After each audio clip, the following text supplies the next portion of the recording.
નમસ્કાર વિદ્યાર્થી મિત્રો, હું છું ઉપાધ્યાય સાહેબ. ઉમા વિદ્યા સંકુલ પરિવાર તરફથી હું આપનું હાર્દિક સ્વાગત કરું છું. વિદ્યાર્થી મિત્રો, આજે આપણે પાઠ 10 સામાજિક વિજ્ઞાન ધોરણ 9 સરકારના જે અંગો જે છે એના વિશે આપણે વિસ્તૃત અભ્યાસ કરશું. વિદ્યાર્થી મિત્રો, આપણી જે સરકાર જે છે રાજ્ય લેવલે, કેન્દ્ર લેવલે કઈ કઈ રીતનું એમનું કામ હોય છે એ આખો પાઠ જે છે એના વિશે આપણે અભ્યાસ આ પાઠની અંદર કરવાનો છે. વિદ્યાર્થી મિત્રો, સરકારના અંગો એમની કેવી કેવી જવાબદારી જે હોય છે એની સરસ મજાની ચર્ચા જે છે એ આ પાઠ 10 નાગરિક શાસ્ત્ર સરકારના અંગો. તો ચાલો જોઈએ પાઠ 10. વિદ્યાર્થી મિત્રો, સરકારના 3 અંગો છે. એમાં ધારાસભા, કારોબારી અને ન્યાયતંત્ર. આ 3 અંગોની રચના કેવી રીતે થાય છે, તેઓ શું કાર્ય કરે છે, તેમની સત્તાઓ કઈ કઈ છે, તેમના અરસપરસના સંબંધો કેવા છે, તે અંગે આપણે વિગતે અભ્યાસ કરીશું. તો વિદ્યાર્થી મિત્રો, આ પાઠની અંદર ખાસ કરી આપણે એ જોવાનું છે કે સરકારના જે અંગો જે છે એ 3 છે: ધારાસભા, કારોબારી અને ન્યાયતંત્ર. આ ત્રણેયનું કાર્ય શું છે, એકબીજા સાથે સંબંધ શું છે, એ ખાસ કરી અને આ પાઠની અંદર આપણે જોવાનું છે.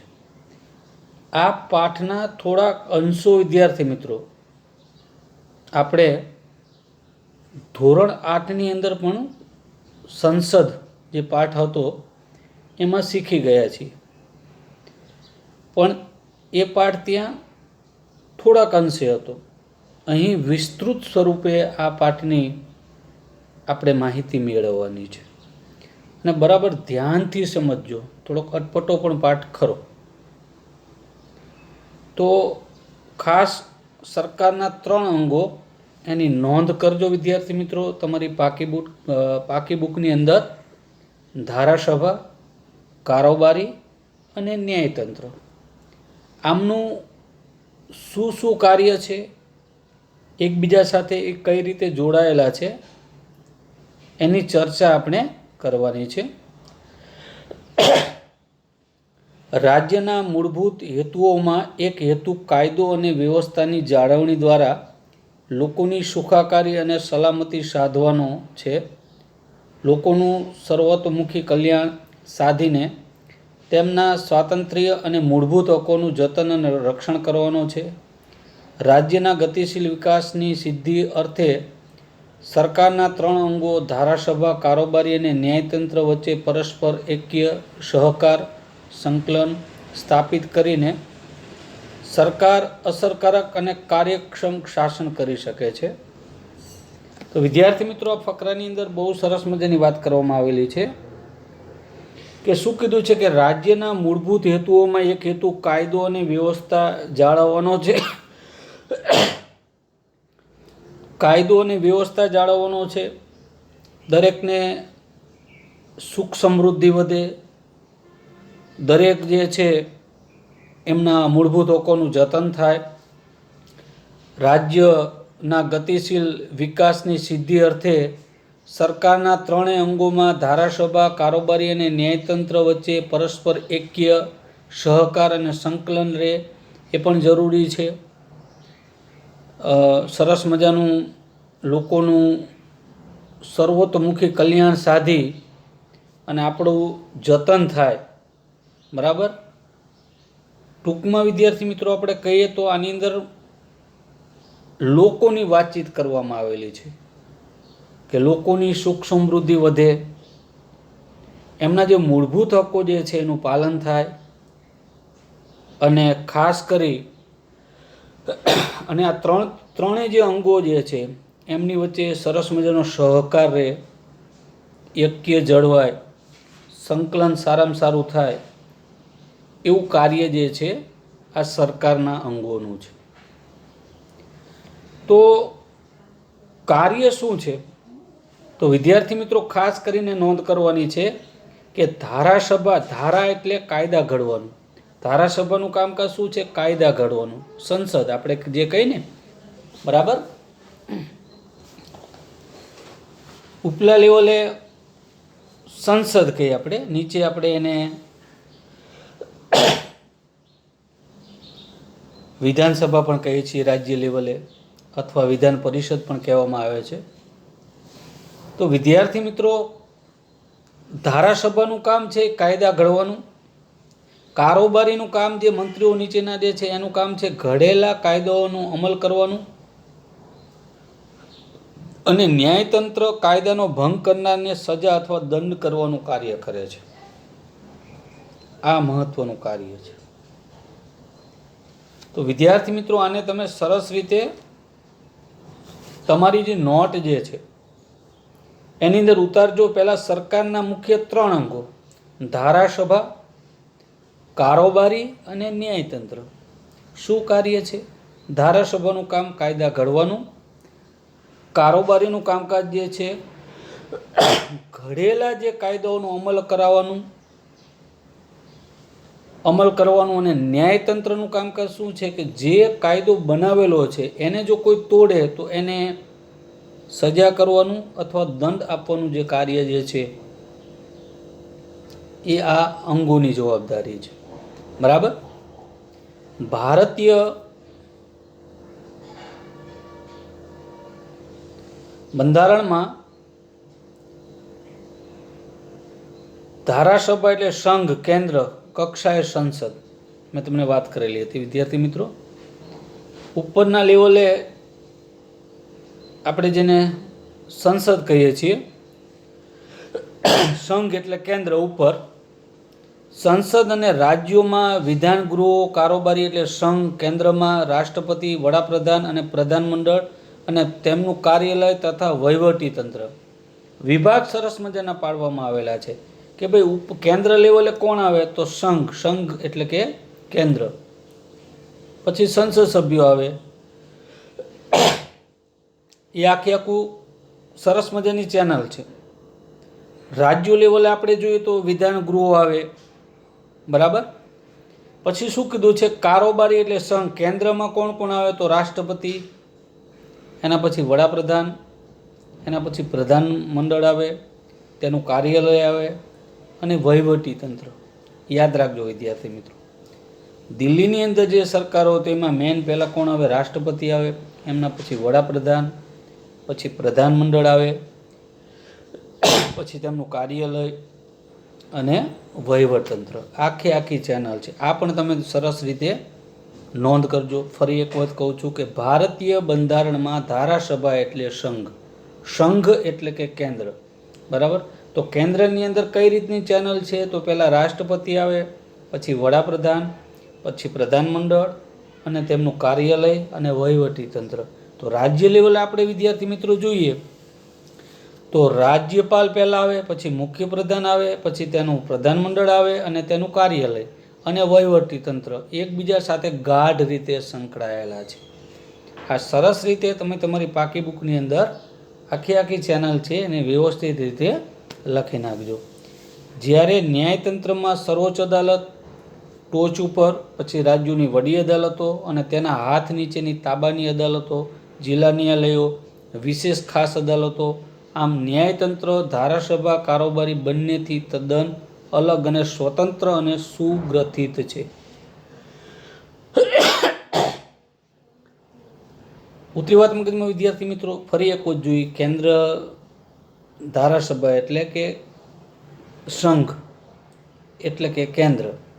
તો કેન્દ્રમાં કોણ આવે? પહેલાં રાષ્ટ્રપતિ આવે, પછી આવશે વડાપ્રધાન આવશે,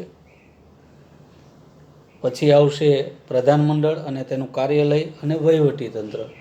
એવી જ રીતે રાજ્ય લેવલે પહેલાં રાજ્યપાલ, મુખ્યમંત્રી, મુખ્યમંત્રીનું એમનું મંડળ, એમનું કાર્યાલય અને વહીવટી તંત્ર. ન્યાયતંત્રમાં શું છે તો પહેલાં સર્વોચ્ચ અદાલત, પછી દરેક રાજ્યની અંદર એક હાઈકોર્ટ હોય છે, બરાબર, અને એના પછી બધી તાલુકા લેવલ અને જિલ્લા લેવલે અદાલત આવે છે, બરાબર.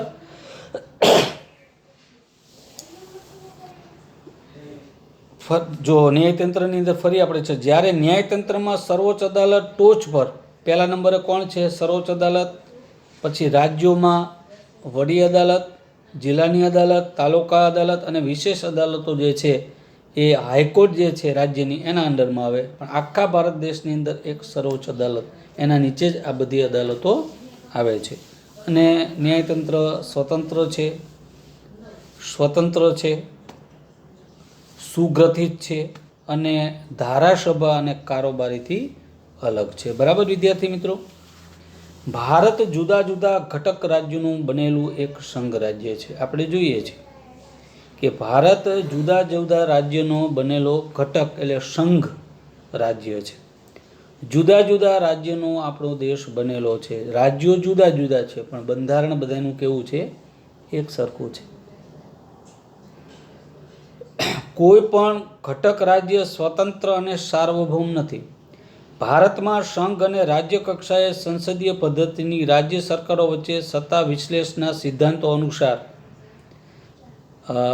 વિશ્લેષ થયો હોવાથી ધારાસભા અને કારોબારી વચ્ચે પરસ્પર ગાઢ અને પરાવલંબી સંબંધો છે. જ્યારે ન્યાયતંત્રનું અલગ, સ્વતંત્ર, નિષ્પક્ષ એવું વિશેષ સ્થાન છે. વિદ્યાર્થી મિત્રો, આગળ વિદ્યાર્થી મિત્રો આપણે જોયું હતું, તમને ખબર છે કે સત્તાની સરસ મજાની શું છે? વહેંચણી થયેલી છે.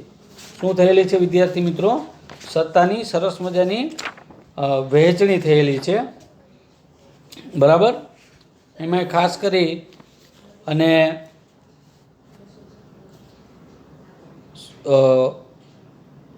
કેન્દ્રની કેટલી જવાબદારી છે, કેટલી સત્તા છે, રાજ્યના હાથમાં કેટલી સત્તા છે, સંયુક્ત યાદી કેટલી છે, એ આગળના પાઠની અંદર આપણે જોઈ ગયા હતા, બરાબર વિદ્યાર્થી મિત્રો. ખાસ કરીને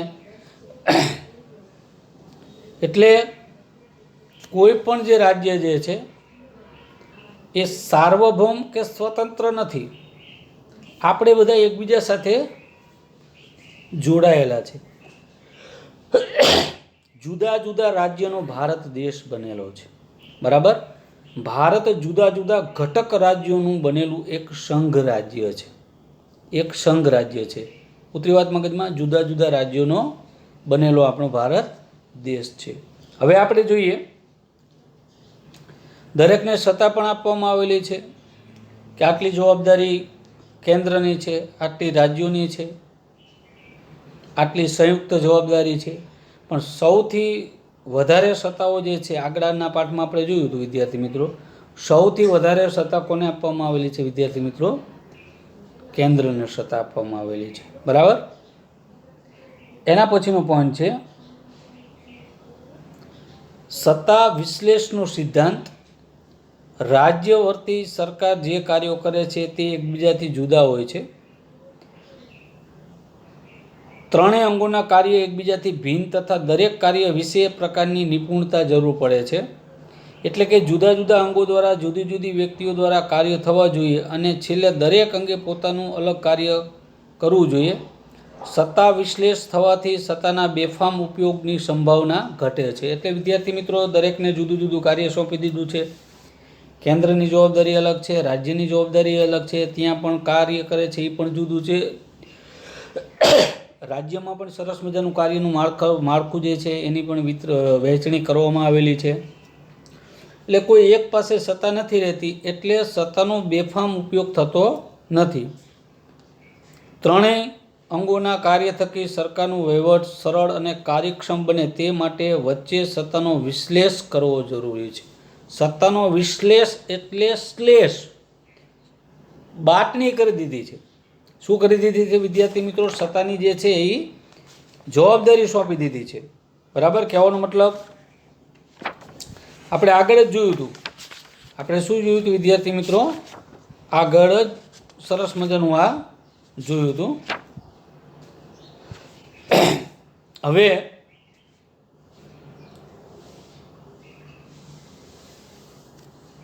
દાખલા તરીકે ધારાસભાને કાયદો ઘડવાની સત્તા છે. જો સરસ મજાની વાતચીત છે. સત્તાની વહેંચણી કરી દેવામાં આવેલી છે વિદ્યાર્થી મિત્રો.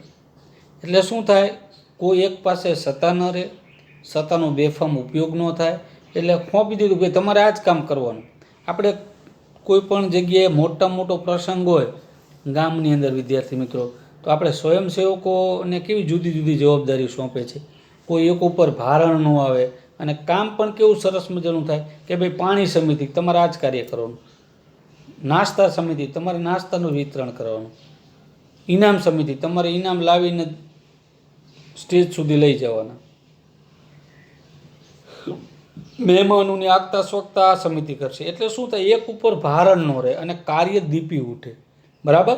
તો વિદ્યાર્થી મિત્રો અહીં શું કે દાખલા તરીકે ધારાસભાનો કાયદો ઘડવાની સત્તા હોય છે, તો તે તેનો દુરુપયોગ ન કરે. તેથી કારોબારી અને ન્યાયતંત્રની કેટલીક એવી સત્તા હોય જેથી તે ધારાસભાને નિયંત્રણમાં રાખે છે. આમ પાસે એકબીજા સાથે જોડાયેલા. ધારાસભાનું કામકાજ શું છે, કાયદો ઘડવાનું, પણ એનું ધ્યાન કોણ રાખે, કારોબારી ન્યાયતંત્ર બે રાખે. તે જ રીતે કારોબારી પર ધારાસભા અને ન્યાયતંત્ર દ્વારા અંકુશ મૂકવામાં આવ્યો છે. આમ પાસે એકબીજા સાથે જોડાયેલા. તે જ રીતે ન્યાયતંત્રને ધારાસભા અને કારોબારી પર નિયંત્રણ મૂકવાની કેટલીક સત્તાઓ આપવામાં આવી છે. બરાબર. તો ન્યાયતંત્રને પણ આ સત્તા આપવામાં આવેલી છે. એ કારોબારી અને ધારાસભા ઉપર પોતાની સત્તાનો ઉપયોગ કરી શકે છે. એટલે એકબીજા સાથે જોડાયેલા છે. એટલે સત્તાનો બેફામ ઉપયોગ પણ ન થાય એવું સરસ મજાનું બંધારણની અંદર આપણા સરકારના જે અંગો જે છે એ કાર્ય કરી રહ્યા છે. બરાબર. હવે વિદ્યાર્થી મિત્રો નીચે જુઓ. પહેલું છે ધારાસભા. ભારતના સંસદીય લોકશાહી ધરાવતું પ્રજાસત્તાક રાજ્ય છે. લોકોનું પ્રતિનિધિત્વ સંઘ, કેન્દ્ર કક્ષાએ સંસદમાં અને રાજ્ય કક્ષાએ વિધાનસભામાં જોવા મળે છે. તો આપણે ધારાસભા એમાં બે પ્રકાર આપ્યા છે. કેન્દ્ર લેવલે કોણ છે, તો કેન્દ્ર લેવલે સંસદ છે અને રાજ્ય લેવલે વિદ્યાર્થી મિત્રો વિધાનસભા છે. બરાબર. દેશની મહત્ત્વની અને સર્વોપરી સંસ્થા સંસદ છે. સંસદના બે ગૃહો છે, એ પણ આપણને ખબર છે. એક ઉપલું ગૃહ અને એક નીચલું ગૃહ. ઉપલું ગૃહ જે છે એ રાજ્યસભા છે, નીચલું ગૃહ છે એ લોકસભા છે. બરાબર. ભારતીય સંસદમાં રાષ્ટ્રપતિ, ઉપરાષ્ટ્રપતિ, રાજ્યસભા અને લોકસભાનો સમાવેશ થયો છે. ધારાસભાના બે પ્રકાર છે. બરાબર વિદ્યાર્થી મિત્રો, ખાસ તમે જોજો. તો સંસદની અંદર કઈ રીતે, તો પહેલાં આવશે રાષ્ટ્રપતિ, બરાબર, પછી ઉપરાષ્ટ્રપતિ, રાજ્યસભા અને લોકસભાનો સમાવેશ થાય છે. આ પણ વિદ્યાર્થી મિત્રો નોટ કરજો કે ભાઈ સંસદની અંદર કોણ છે. સંસદમાં સંસદની અંદર તમે જુઓ તો લોકસભાની અંદર જો કોણ છે, રાષ્ટ્રપતિની જવાબદારી છે. જ્યારે રાજ્યસભામાં ઉપરાષ્ટ્રપતિની જવાબદારી છે. બરાબર. હોદ્દાની રૂએ રાજ્યસભાના વડા કોણ છે, તો ઉપરાષ્ટ્રપતિ છે. અને લોકસભાની અંદર કોણ છે વડા, હોદ્દાની રૂએ, તો રાષ્ટ્રપતિ છે. બરાબર. એમના નીચે વડાપ્રધાન આવે. લોકસભામાં મેઇન રાષ્ટ્રપતિ, પછી વડાપ્રધાન આવે. રાજ્યસભાની અંદર ઉપરાષ્ટ્રપતિ, બરાબર, અને પછી જે ચૂંટાયેલા બધા જે રાજ્યસભાના સભ્યો છે. બરાબર. હવે ધારાસભાના બે પ્રકાર છે. એક ગૃહી ધારાસભા, જ્યાં ધારાસભા એક ગૃહની બનેલી હોય છે, તેથી તેને એક ગૃહી ધારાસભા કહેવામાં આવે છે. દ્વિગૃહી ધારાસભા, જ્યાં ધારાસભાના બે ગૃહની બનેલી હોય છે, તેને દ્વિગૃહી ધારાસભા કહેવામાં આવે છે. બરાબર વિદ્યાર્થી મિત્રો. સંઘ એટલે કે કેન્દ્ર કક્ષાએ ધારાસભાનું ઉપલું ગૃહ રાજ્યસભા છે, જ્યારે નીચલા ગૃહને લોકસભા કહે છે. રાજ્ય કક્ષાએ ધારાસભા, વિધાનસભા અને વિધાન પરિષદ એમ બે ગૃહો છે. મોટાભાગના રાજ્યોમાં એક જ ગૃહ વિધાનસભા છે. વિદ્યાર્થી મિત્રો ખાસ જોજો, ધારાસભાના બે, એક ગૃહી અને એક છે દ્વિગૃહી. તો આપણે ગુજરાતની અંદર એક જ ગૃહ છે, વિધાનસભા ગૃહ. બરાબર. અમુક જગ્યાએ બે ગૃહ છે. તો એમાં ખાસ કરીને બિહાર, ઉત્તર પ્રદેશ, મહારાષ્ટ્ર જેવા કેટલાય રાજ્યોમાં વિધાન પરિષદ પણ છે વિદ્યાર્થી મિત્રો, બરાબર. એ આગળ આપણે જોશું.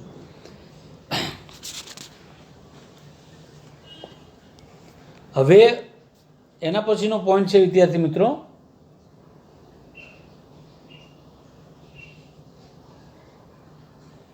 કે કેન્દ્ર કક્ષાએ ધારાસભા એટલે કે સંસદ. યાદ રાખજો, ધારા એટલે કાયદો. ધારાનો અર્થ શું થાય વિદ્યાર્થી મિત્રો? કાયદો, બરાબર. તો કેન્દ્ર લેવલે કેવું કેવું કામકાજ છે એની આપણે ચર્ચા કરશું, બરાબર વિદ્યાર્થી મિત્રો. જો અત્યારે આપણે સરસ મજાનો પાઠની અંદર બહુ સમજજો કે સરકારના 3 અંગો છે, બરાબર. સરકારના જે છે એ મુખ્ય કેટલા અંગો છે? 3 અંગો છે: ધારાસભા, કારોબારી અને ન્યાયતંત્ર, બરાબર. હવે એમનું કેન્દ્ર લેવલે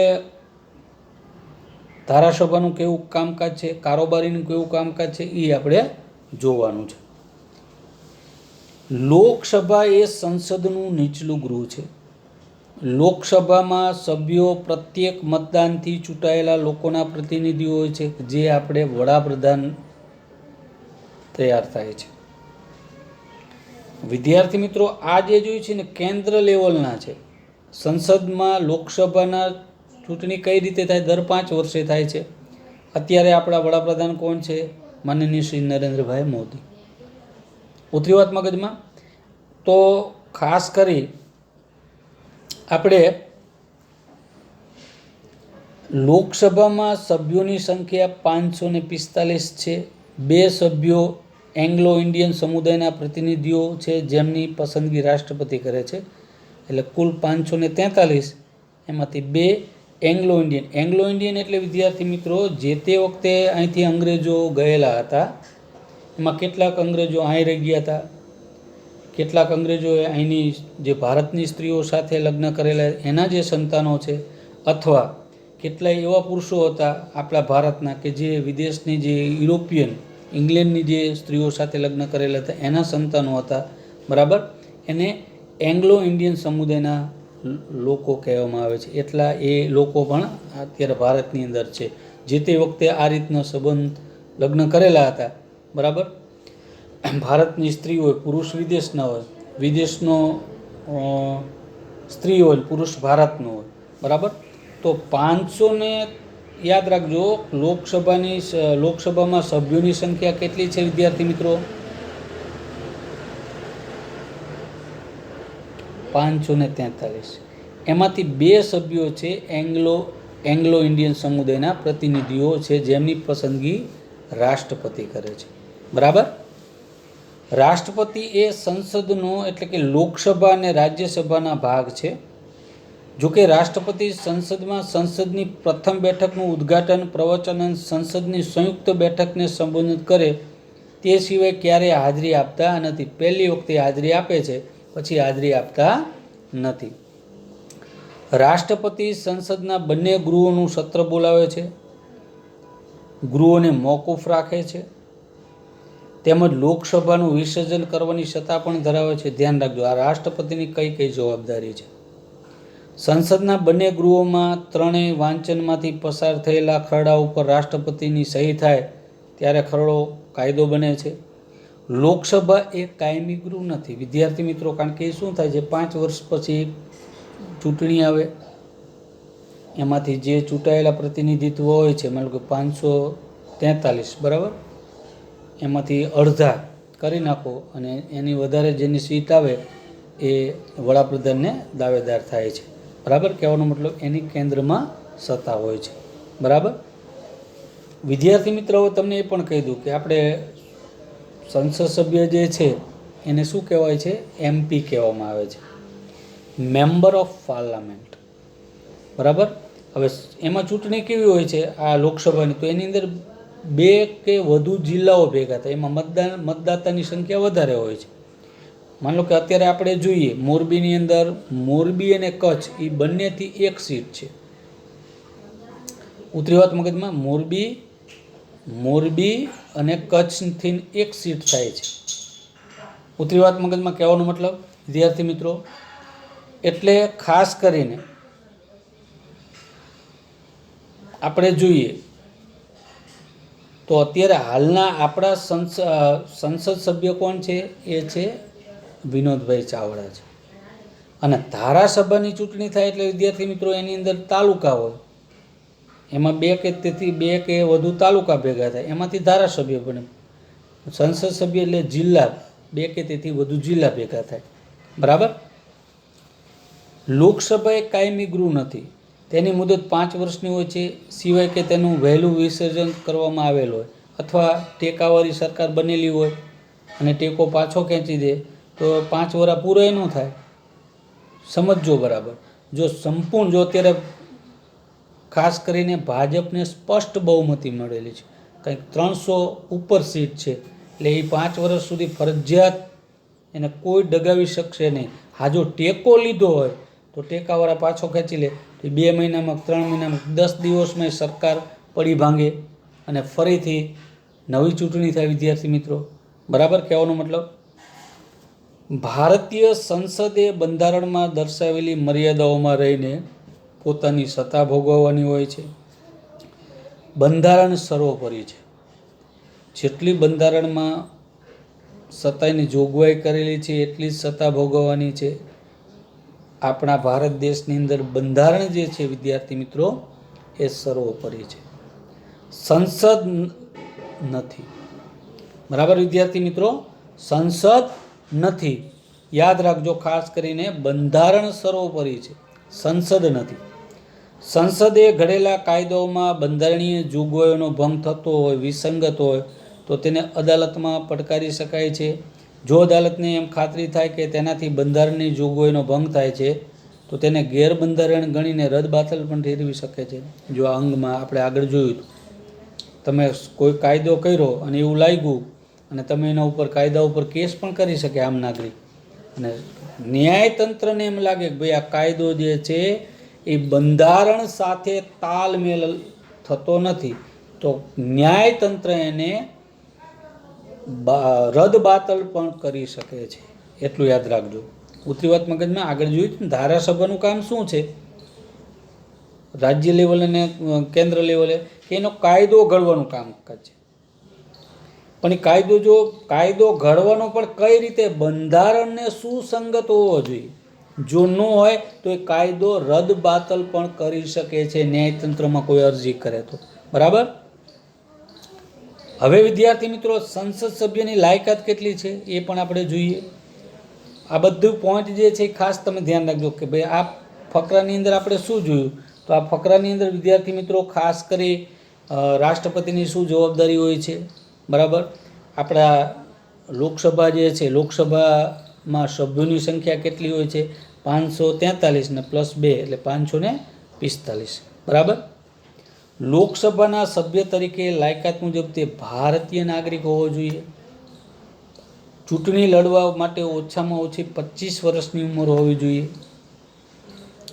સંસદે નક્કી કરેલી અન્ય લાયકાતો ધરાવતો હોય પરંતુ તે નાદાર કે માનસિક રીતે અસ્થિર જાહેર કરાયેલ ન હોય, પાગલ ન હોવો જોઈએ. કેન્દ્ર કે રાજ્ય સરકારમાં સવેતન હોદ્દો ધરાવતો ન હોવો જોઈએ. નાદાર એટલે એને દેણું ન હોવું જોઈએ દેશનું. બરાબર. સમજણ પડી કહેવાનો મતલબ? તો એ ન ચાલી શકે. જેના ઉપર સરકારનું દેણું હોય, સરકારી મિલકત જે છે પચાવી પાડેલી હોય, અથવા માની લો કે આપણે જોઈ આ વિજયભાઈ માલ્યા જે છે એને ગવર્મેન્ટની જે બેન્કો જે છે એમાં ઘણું ખોટું કર્યું છે, એ ભાઈ ભાગેડું છે, એ નાદાર કહેવાય. એ ચૂંટણીની અંદર ઊભા રહી શકે નહીં, કારણ કે તેને સરકાર એટલે મૂળ તો આપણા જ નાણાં કહેવાય ને. બરાબર. એને ખોટું કરેલું છે, છેતરપિંડી કરેલી છે. બરાબર. સરકાર સાથે, એટલે એને નાદાર કહેવાય. માનસિક અસ્થિર હોય એ પણ ન ચાલે. બરાબર. પછી રાજ્ય સરકાર કે કેન્દ્રની અંદર સરકારી નોકરિયાત હોય એ ન ચાલે. જો એને ઊભું રહેવું હોય તો એને પહેલાં શું કરવું પડે વિદ્યાર્થી મિત્રો? રાજીનામું આપવું પડે. બરાબર. સક્ષમ અદાલત દ્વારા ગુનેગાર પુરવાર થયેલ ન હોય તેવી જ વ્યક્તિ સંસદમાં ઉમેદવાર કરી શકે છે. કોઈ ખતરનાક ગુનાની અંદર આવી ગયેલા હોય અદાલત દ્વારા તો એ પણ ચૂંટણી લડી શકતા નથી.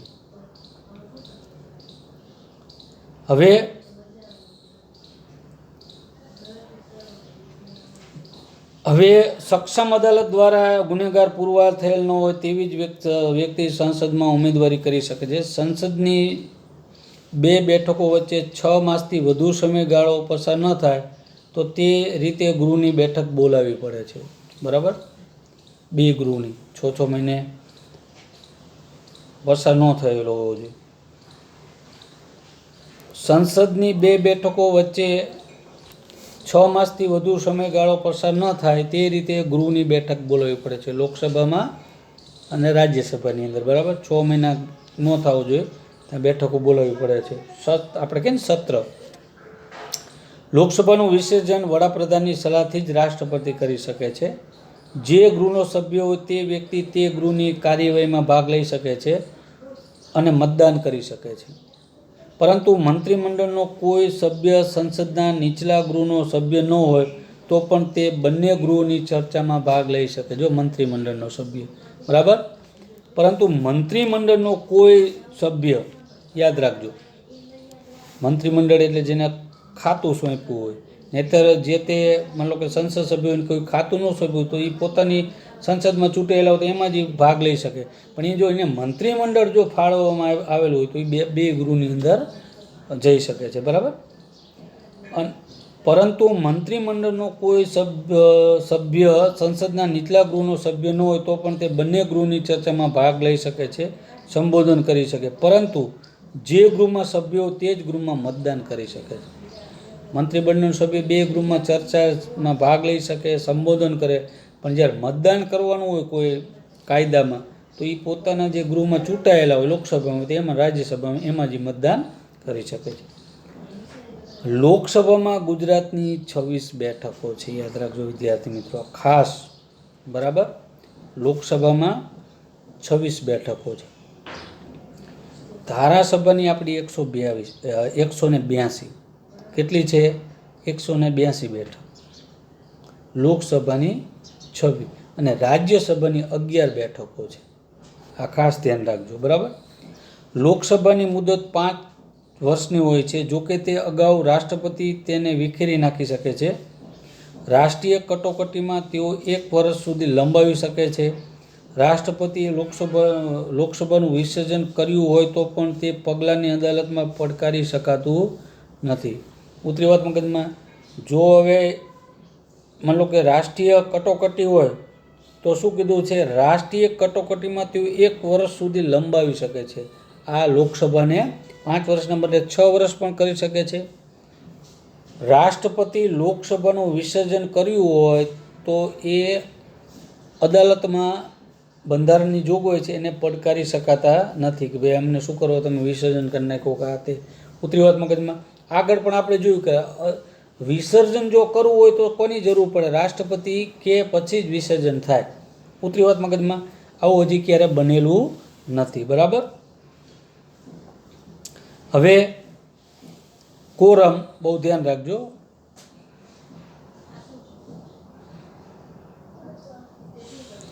કોરમ એટલે ગૃહની કાર્યસાધક સંખ્યા. ગૃહનું કામકાજ હાથ ધરવા માટે ચાલુ રાખવા કુલ સભ્યોમાંથી હાજર સભ્યોની સંખ્યા. લોકસભામાં કુલ સભ્યો 545, સંખ્યાને 1/10 એટલે કે 55 સભ્યોની ગૃહમાં હાજરી ફરજિયાત જોઈએ. એટલું યાદ રાખજો. બરાબર, જ્યારે રાજ્યસભામાં 25, રાજ્યસભામાં કુલ સભ્યો 250ના એટલે 1/10 અર્થાત 25 સભ્ય સંખ્યા ગણાય છે. યાદ રાખ, લોકસભામાં 55 હાજર રહેવા જોઈએ, જીતેલા કે હારેલા. બરાબર, અને રાજ્યસભાની અંદર કેટલા છે? 25. બરાબર, આ એનું સરસ મજાનું કોષ્ટક છે. બરાબર, તો આથી વિદ્યાર્થી મિત્રો આપણે જોયું.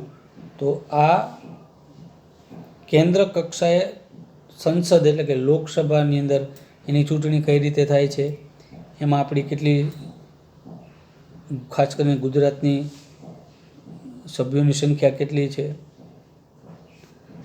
ખાસ કરી અને કેટલી જવાબદારી છે, સંસદ સભ્યો કઈ રીતે ચૂંટાય છે, એની ઉંમર કેટલી છે. બરાબર, એની પણ વિસ્તૃત આપણે ચર્ચા કરેલી હતી. બરાબર. પછી વિદ્યાર્થી મિત્રો આવશે રાજ્યસભા. રાજ્યસભા એ સંસદનું ઉપલું ગૃહ છે. તે રાજ્યોનું પ્રતિનિધિત્વ ધરાવતું ધારાગૃહ છે. રાજ્યસભામાં 250થી વધે નહીં એટલા માટે સભ્યોની જોગવાઈ કરવામાં આવેલી છે, જેમાં પરોક્ષ રીતે જે તે રાજ્યો અને સંઘ પ્રદેશોની વિધાનસભાના ચૂંટાયેલા સભ્યો દ્વારા સપ્રમાણ પ્રતિનિધિત્વ પદ્ધતિથી ચૂંટવામાં આવે છે. આની ચૂંટણી આપણે નથી કરતા, યાદ રાખજો. બરાબર, આપણા જે જીતેલા જે ધારાસભ્યો છે એ રાજ્યસભાને ચૂંટે છે. આ લોકસભાને આપણે ચૂંટીએ છીએ. લોકસભાના પ્રતિનિધિને લોકો ચૂંટે છે, આપણે મત આપીએ છીએ. રાજ્યસભાના પ્રતિનિધિને આપણે મત આપતા નથી. એને કોણ આપે છે? આપણે ચૂંટાયેલા જે ધારાસભ્યો છે એને ચૂંટે છે. બરાબર, ધ્યાન રાખજો ખાસ. રાજ્યસભામાં ચૂંટાયેલા સભ્યોની સંખ્યા 238 છે, યાદ રાખજો. બાકીના 12 સભ્યો જે છે એ રાષ્ટ્રપતિ દ્વારા નિયુક્ત કરેલા સભ્યો હોય છે. બહુ ધ્યાન રાખજો. લોકસભામાં કેટલા છે વિદ્યાર્થી મિત્રો? તો 545. બરાબર, 2 એંગ્લો ઇન્ડિયન. રાજ્યસભામાં કેટલા છે કુલ? તો 250. ચૂંટાયેલા કેટલા? 238. 12ની નિમણૂક કોણ કરે છે? તો 12ની નિમણૂક કોણ કરે છે? રાષ્ટ્રપતિ. પણ એ 12 કેવા? જેમાં સાહિત્ય, વિજ્ઞાન, કલા, સાંસ્કૃતિક, રમતગમત અને સમાજ સેવાના ક્ષેત્રોમાં વિશેષ જ્ઞાન અને વ્યવહારુ અનુભવ ધરાવતા હોવા જોઈએ. આપણે સચિન તેંડુલકર છે, રેખા, જયા બચ્ચન, બધા તમને ખબર હોય. બરાબર, આ વિશેષ સભ્યો છે. બરાબર, કે જેમનામાં સાહિત્ય હોય, ક્રિકેટ, રમતગમત ક્ષેત્રે નામ ધરાવતા હોય, વિશ્વ લેવલે જે નામ ધરાવતા હોય, કે જેનામાં કંઈક શીખવાડે, કંઈક જ્ઞાન પીરસે. બરાબર, તો એવા ક્ષેત્રની અંદર જે વિશેષ જ્ઞાન ધરાવતા હોય કે એ જ્ઞાનનો લાભ બધાને મળે, એવા 12 વ્યક્તિઓને રાષ્ટ્રપતિ સીધી જ શું કરે છે? નિમણૂક કરે છે. બરાબર, હવે કોઈ એક વ્યક્તિ એક સાથે 2 ગૃહની સભ્ય રહી શકતી નથી. આ પણ તમે ખાસ ધ્યાન રાખજો. પછી લાયકાત. તો લાયકાતની અંદર વિદ્યાર્થી મિત્રો, રાજ્યસભાના સભ્ય થવા માટે વ્યક્તિ ભારતનો એક તો નાગરિક હોવો જોઈએ, 30 વર્ષ કે તેથી વધુ ઉંમર ધરાવતી હોવી જોઈએ. 30 વર્ષ કે તેથી, ઓલામાં 25, લોકસભામાં કેટલા? 25, આમાં 30. બરાબર, નાદાર ન હોવો જોઈએ, માનસિક અસ્થિર ન હોવો જોઈએ, કોઈ ગુનો ન કરેલો હોવો જોઈએ. બરાબર, સરકારી કોઈ પણ જે કેન્દ્ર કે રાજ્યમાં સરકારી નોકરિયાત ન હોવો જોઈએ. એટલે આ ખાસ ધ્યાન રાખવાનું છે. હવે આપણે ગુજરાતમાં કેટલા છે? રાજ્યસભામાં ગુજરાતને 11 બેઠકો ફાળવવામાં આવી છે. કેટલી વિદ્યાર્થી મિત્રો? 11 બેઠકો, યાદ રાખજો. બરાબર,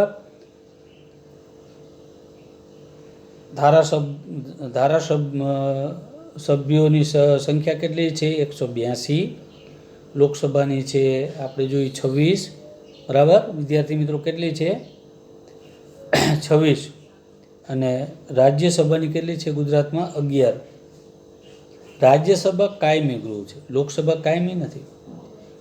બરાબર, તેનું વિસર્જન થતું નથી, વિખેરી શકાતું નથી. રાજ્યસભાના 1/3 સભ્યો, ત્રીજો ભાગ, 1/3 સભ્યો દર બીજા વર્ષે નિવૃત્ત થાય છે. એટલી સંખ્યામાં સભ્યોની ચૂંટણી કરવામાં આવે છે. રાજ્યસભાના સભ્યો વધુમાં વધુ 6 વર્ષ માટે સભ્ય તરીકે રહી શકે, જો કે તેઓ ફરીથી ચૂંટવાને કે પસંદગીને પાત્ર છે. 6 વર્ષ. કેટલા વર્ષ સુધી વિદ્યાર્થી મિત્રો? 6 વર્ષ. 6 વર્ષ પછી બદલી જાય. એટલે એમાં 1/3 જે છે, 2 વર્ષે રાજ્યસભાના 1/3 સભ્યો દર બીજા વર્ષે નિવૃત્ત થાય છે. યાદ રાખજો, 1/3 જે છે, 238માંથી 1/3 જે છે એ ક્યારે થાય છે વિદ્યાર્થી મિત્રો? 2 વર્ષે, દર બીજા વર્ષે નિવૃત્તિ. એટલે નવા પાછી ચૂંટણી થાય છે. ઉતરી વાત મગજમાં? હવે આ 6 વર્ષ માટે એક રાજ્યસભા બીજી વખતે આવી શકે છે, એ એવું નથી. કે આ ન આવે. જ્યાં સુધી જીતે ત્યાં સુધી, અને જેને હંમેશા એટલું યાદ રાખજો, જેના ધારાસભ્યો વધારે હોય, જે રાજ્યોમાં સરકાર જેની બનેલી હોય એના રાજ્યસભાના સભ્યો જે છે એ વધારે આવે. બરાબર, કહેવાનો મતલબ. હવે આગળ જોઈએ. સંસદના બંને ગૃહોના સામાન્ય રીતે વર્ષમાં 3 સત્રો મળે છે, જેમ કે અંદાજપત્ર, ચોમાસું સત્ર અને શિયાળુ સત્ર. યાદ રાખજો. ભારતના ઉપરાષ્ટ્રપતિ હોદ્દાની રૂએ રાજ્યસભાના ચેરમેન સભાપતિ છે. આ પણ વિદ્યાર્થી ખાસ ધ્યાન રાખજો, મેં તમને આગળ જ કીધું હતું. બરાબર, રાજ્યની અંદર મોટામાં મોટું કોણ? રાજ્યસભાની અંદર તો ઉપરાષ્ટ્રપતિ, એને ચેરમેન અથવા સભાપતિ પણ કહેવાય છે. જ્યારે ડેપ્યુટી ચેરમેન ઉપસભાપતિની ચૂંટણી રાજ્યસભાના સભ્યો પોતાનામાંથી કરે છે. રાજ્યસભાના પ્રથમ ચેરમેન ડૉક્ટર સર્વપલ્લી રાધાકૃષ્ણ હતા. આ પણ નોંધ કરજો. બરાબર, તો રાજ્યસભાની અંદર ચેરમેન કોણ છે? તો ઉપરાષ્ટ્રપતિ. પછી ઉપસભાપતિની ચૂંટણી કરવામાં આવે. બરાબર, કહેવાનો મતલબ એ રાજ્યસભાના સભ્યો પોતાનામાંથી કરે છે. હવે એના પછીનું પોઈન્ટ છે લોકસભાના સ્પીકર એટલે અધ્યક્ષ. જે આપણે જોયું છે ને, બધા એમ બોલતા હોય છે અને ઓલા મેન કુંસી મોટી લાકડાની હોય એમાં બધુંનું સાંભળતા હોય છે. આ દ્રશ્ય તમે ટીવીની અંદર સંસદ સભાનું તમે જોયેલું હશે. બરાબર, લોકસભાનું કામકાજ વ્યવસ્થિતપણે અને ચોક્કસ નીતિ નિયમો અનુસાર ચાલે તે જોવાનું, ગૃહમાં શિસ્ત, વ્યવસ્થા અને ગૃહનું ગૌરવ જાળવવાનું મુખ્ય કાર્ય લોકસભાના સ્પીકરનું છે. બરાબર, લોકસભાના સભ્યો પોતાનામાંથી જ અધ્યક્ષ અને ઉપાધ્યક્ષ ચૂંટે છે. ઓલામાં કેમ રાજ્યસભાની અંદર? તો રાજ્યસભાની અંદર ઉપરાષ્ટ્રપતિ મેન, એને ધ્યાન રાખજો, શું કહેવાય છે? ચેરમેન કહેવામાં આવે છે, અથવા સભાપતિ. ઉપસભાપતિ ચૂંટે. તો આની અંદર પણ એવું કરે છે. બરાબર, સભાપતિ અને ઉપસભાપતિને ચૂંટે છે. અધ્યક્ષ કહેવાય. અને શું કહેવાય છે? અધ્યક્ષ. ઓલાને ચેરમેન. એટલે ખાસ ધ્યાન રાખજો, રાજ્યસભા જે છે એના હોદ્દાની રૂએ એને શબ્દ એને શું માનવાચક છે? તો એને ચેરમેન કહેવાય, અથવા સભાપતિ, અને અધ્યક્ષ અથવા ઉપાધ્યક્ષ. બરાબર, અધ્યક્ષ લોકસભાની બેઠકોનું દરમિયાન ગૃહનું અધ્યક્ષપદ સંભાળી તેની કાર્યવાહીનું સંચાલન અને નિયમન કરે છે. અધ્યક્ષ સભ્યો અને લોકસભાના શિસ્ત પાલનની અપેક્ષા રાખે છે. તેઓ ગૃહની મર્યાદાના રક્ષક છે. તેમના નિર્ણયો ગૃહમાં આખરી અને અંતિમ છે. અધ્યક્ષ કોઈપણ રાજકીય પક્ષના સભ્ય કે પક્ષનું પીઠબળ ધરાવતા હોઈ શકે છે. એમાંથીને ચૂંટાયેલા હોય, જેની સરકાર હોય એના જ હોય. પરંતુ તે ચૂંટાયા પછી તેઓ કેવા હોવા જોઈએ? તટસ્થ અને નિષ્પક્ષ રીતે એમને કાર્ય કરવાનું હોય છે. લોકસભાના વિસર્જન કે ભંગ સાથે અધ્યક્ષની મુદત પણ પૂરી થઈ જાય છે. નવી લોકસભાની રચના થાય ત્યાં સુધી તેઓ હોદ્દા ઉપર ચાલુ રહે છે. 14 દિવસની નોટિસથી લોકસભાના સભ્યો સાદી બહુમતીની ઠરાવ પસાર કરી સ્પીકરને હોદ્દા પરથી દૂર કરી શકાય છે. એને સ્પીકર પણ કહેવામાં આવે છે. ધ્યાન રાખજો, લોકસભાને સ્પીકર એટલે અધ્યક્ષ અને ઉપાધ્યક્ષ. ઓલાને શું કહેવાય છે? ચેરમેન અથવા સભાપતિ, ઉપસભાપતિ, અને અધ્યક્ષ અને ઉપાધ્યક્ષ લોકસભામાં. આ ધ્યાન રાખજો. બરાબર, લોકસભા કે ધારાગૃહમાં થતા ભાષણો, ટીકાઓ અધ્યક્ષને ઉદ્દેશીને જ થાય છે. સંસદના બંને ગૃહોમાં કાર્યવાહી અંગ્રેજી કે હિન્દીમાં થઈ શકે છે, પરંતુ આ બંને ભાષા ન જાણનાર સભ્યને તેમની માતૃભાષામાં સંબોધવાની પરવાનગી અધ્યક્ષ જ આપી શકે છે. અધ્યક્ષની પરવાનગી મેળવ્યા વિના સતત 60 દિવસ સુધી સભ્ય લોકસભામાં ગેરહાજર રહે તો તેની બેઠક ખાલી થયેલી ગણાય છે. અધ્યક્ષ ગૃહની સભાને મુલતવી રાખે છે. બરાબર, આ જવાબદારી જે છે એ પણ ખાસ કરી લોકસભાના સ્પીકર એટલે અધ્યક્ષની છે. આ પણ બહુ ધ્યાનથી તમે વિદ્યાર્થી વાંચજો એટલે તમને ખબર પડશે. બરાબર, પછી કાસ્ટિંગ વોટ એટલે કે નિર્ણાયક મત. ગૃહની કોઈ પણ કાર્યવાહી જ્યારે કોઈ પ્રશ્ન, બાબત કે સમસ્યા અંગે ખરડા પર ચર્ચા થતી હોય, નિર્ણય વખતે તરફેણમાં કે વિરુદ્ધમાં સરખા મત પડે, અધ્યક્ષ પોતાનો નિર્ણાયક મત આપી શકે. બે સરખા હોય ત્યારે, નહીંતર એ આપી શકતા નથી. બરાબર. તે સિવાય તેઓ ગૃહમાં મતદાનમાં ભાગ લઈ શકતા નથી. આ લોકસભા. બરાબર.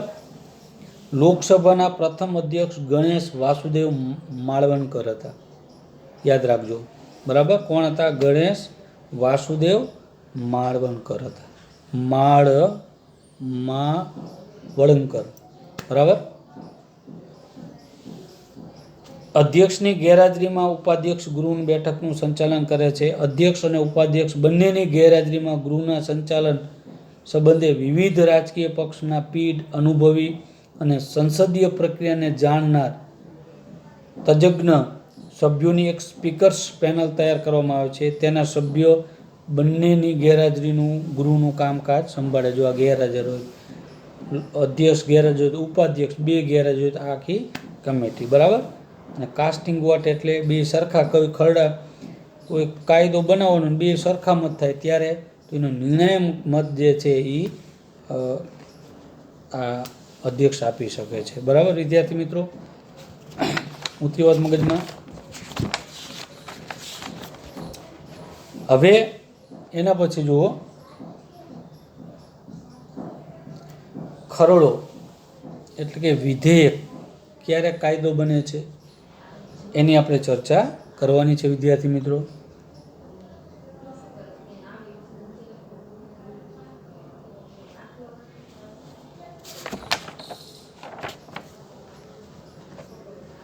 કાયદા માટેની દરખાસ્તને ખરડો વિધેયક કહેવામાં આવે છે.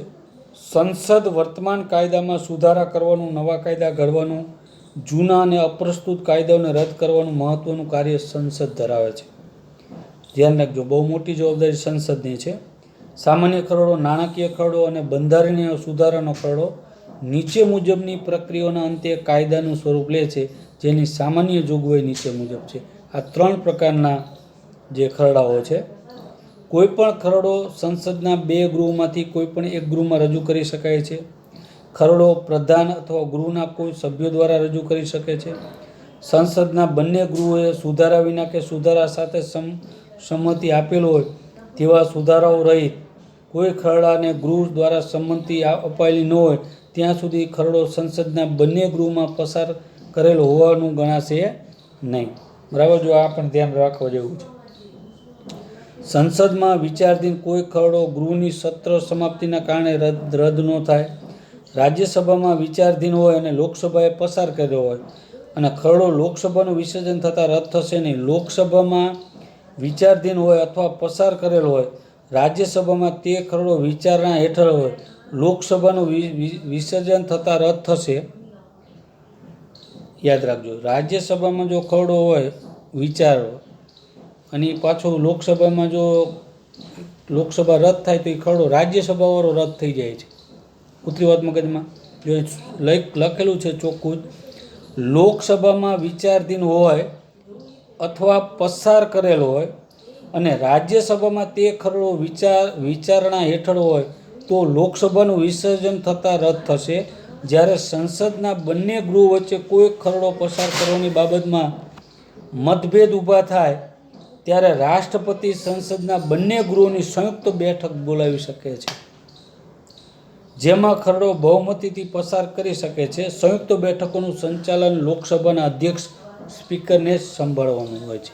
ઉતરી વાત મગજમાં. બહુ મહત્વનું છે વિદ્યાર્થી મિત્રો, થોડુંક અટપટું છે. શું કીધું છે ફરી એક વખત જોઈએ. સંસદમાં વિચારાધીન કોઈ ખરડો ગૃહની સત્ર સમાપ્તિના કારણે રદ ન થાય. વિચારાધીન હોય, બરાબર, એ આગળ વધે. બીજું કે રાજ્યસભામાં વિચારાધીન હોય અને લોકસભાએ પસાર ન કરેલો, રાજ્યસભામાં વિચારાધીન હોય ને લોકસભામાં પસાર ન કરેલો હોય તો તેવા ખરડો લોકસભામાં વિસર્જન થતાં રદ થશે નહીં. ઉતરી વાત મગજમાં સમજો. લોકસભાએ પસાર ન કરેલો હોય, રાજ્યસભામાં વિચારાધીન હોય, રાજ્યસભામાં એ ખરડો જોતા હોય, વિચારેલા આ કરું શું ન કરું. બરાબર. આખો હવે લોકસભાએ પસાર ન કરેલો તો તેવો ખરડો લોકસભાનું વિસર્જન થતાં રદ થશે નહીં. એ રાજ્યસભામાં પસાર થઈ શકશે. એવી જ રીતે લોકસભામાં વિચારાધીન હોય અથવા પસાર કરેલો હોય અને રાજ્યસભામાં તે ખરડો વિચારણા હેઠળ હોય અને લોકસભાનું વિસર્જન થતાં રદ થશે.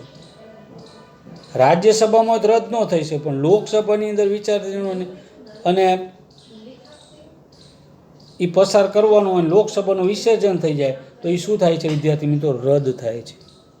સમજજો બરાબર, બહુ સમજવા જેવું છે કે રાજ્યસભામાં વિચારધીન હોય અને લોકસભામાં પસાર ન કરેલો તો ખરડો લોકસભાનું વિસર્જન થતાં એ રદ થશે નહીં.